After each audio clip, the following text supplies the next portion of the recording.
Hi, we're going to read the second part of this book, What is Government by Logan Everett and Simon Adams. This chapter talks about early governments.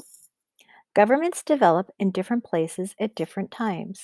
Just as people have different histories, cultures, and expectations, so do their governments. From the earliest times, people have created governments to meet their needs and to look after themselves, their families, and their communities. The first governments. For thousands of years, people didn't need governments. Humans lived in small groups, usually made up of family or relatives. Everyone shared the work and everyone talked together to solve problems. These groups might have had a leader who took control of times of danger, but most decisions would have been made by the whole group. As time went by, people started to grow more food. Because of the development of permanent agriculture, people settled near their fields. Slowly, these settlements grew into larger communities. Permanent agriculture means farms. When you look at this picture up here, it's kind of cut in half, but you can see parts of it right in here. It says prehistoric cave painting in Zimbabwe. And then down here, this 3,300-year-old clay map of an ancient Mesopotamian city in present-day Iraq shows irrigation systems, roads, and public buildings. This city must have had a government to organize all these works. It's an amazing map for 3,000 years old.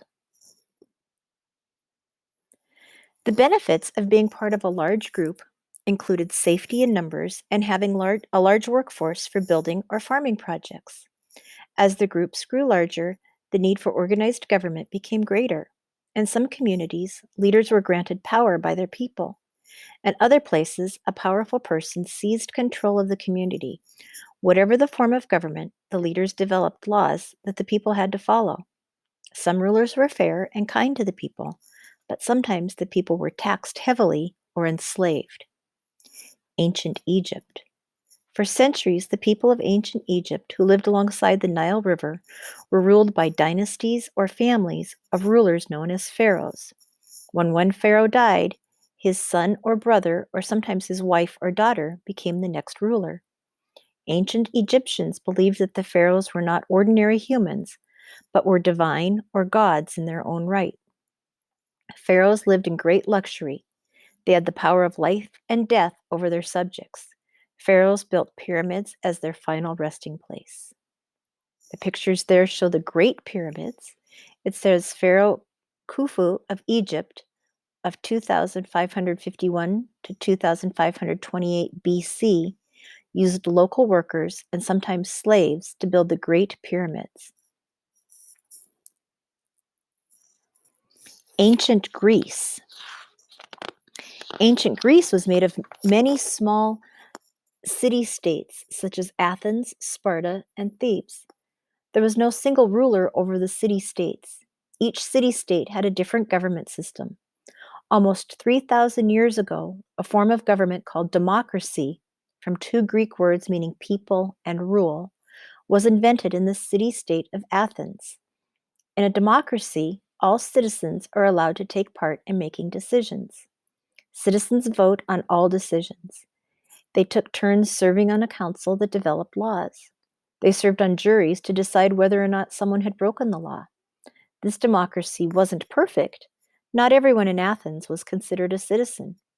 Women and slaves couldn't take part in the government. Citizens didn't always have enough information to make careful decisions. However, the democracy in Athens was successful for many years.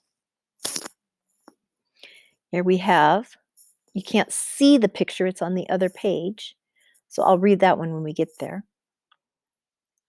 This one down here, it says this person was a champion of democracy in ancient Greece. He built the Parthenon, a famous temple. Down here is what the Parthenon looks like today. And here's another picture. A rich woman is shown washing in a 4th century BC vase. Even wealthy women were not allowed to vote in ancient Greece. Ancient Rome. The city of Rome was founded in 753 BC. At first, Rome was a monarchy, governed by kings. Many of these kings did illegal things and ordered people to do things they didn't always want to do. In 509 BC, the monarchy was overthrown and Rome became a republic. Two consuls, or leaders, ran the republic. One was a wealthy member of the upper class, and the other was a member of the working class. The Roman Republic lasted until 27 BC, when one consul named Augustus seized power and became the first Roman emperor. He had absolute power over every citizen in the Roman Empire, which soon stretched across most of Europe and North Africa.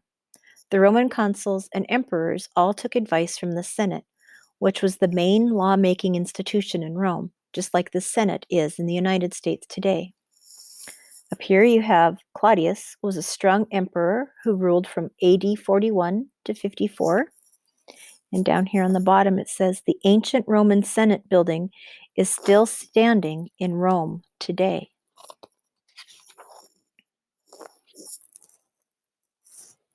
Rulers around the world. Ancient Egypt was ruled by pharaohs who thought they were gods, while ancient Greece was governed by its own citizens. Historically, however, most countries have followed ancient Rome and have been ruled by a monarch.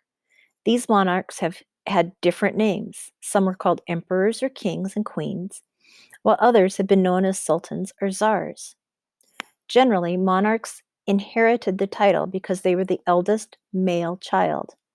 However, from 1300 to 1922, there was an empire based in Eastern Europe and Western Asia known as the Ottoman Empire. When the Ottoman Sultan died, his sons had to fight each other before they could take control of the empire. The victorious one then killed the others. This system continued until 1603, when the eldest son succeeded his father automatically.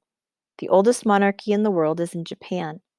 The imperial line is said to date back from 2,600 years to the first emperor, who was the descendant of the sun goddess. Japanese emperors were believed to be gods, but much of the real power in Japan belonged to military rulers known as shoguns. Up here at the top, we have Suleiman I ruled the Ottoman Empire from 1520 to 1566. He had complete power, but was a fair ruler. He was known as Suleiman the Lawgiver. And then down here, it says Emperor Akihito is in the center. He's right here. Is the current emperor of Japan. The Incas lived in Peru in South America in the 1400s. Like the Japanese, the Incas believed that their rulers were descended from the sun. Because the empire was so vast, Inca empires sent their most powerful nobles to govern distant parts of the empire on their behalf. Today we are used to women holding positions of power.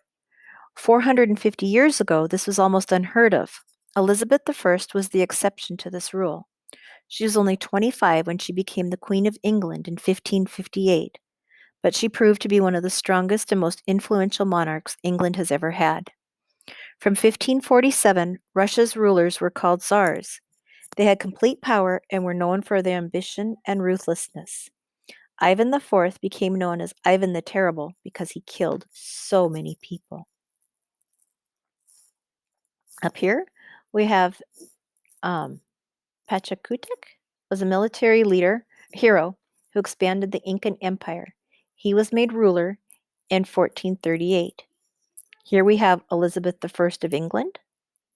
And then down here we have Nicholas II, the last Tsar of Russia, is pictured here with his family.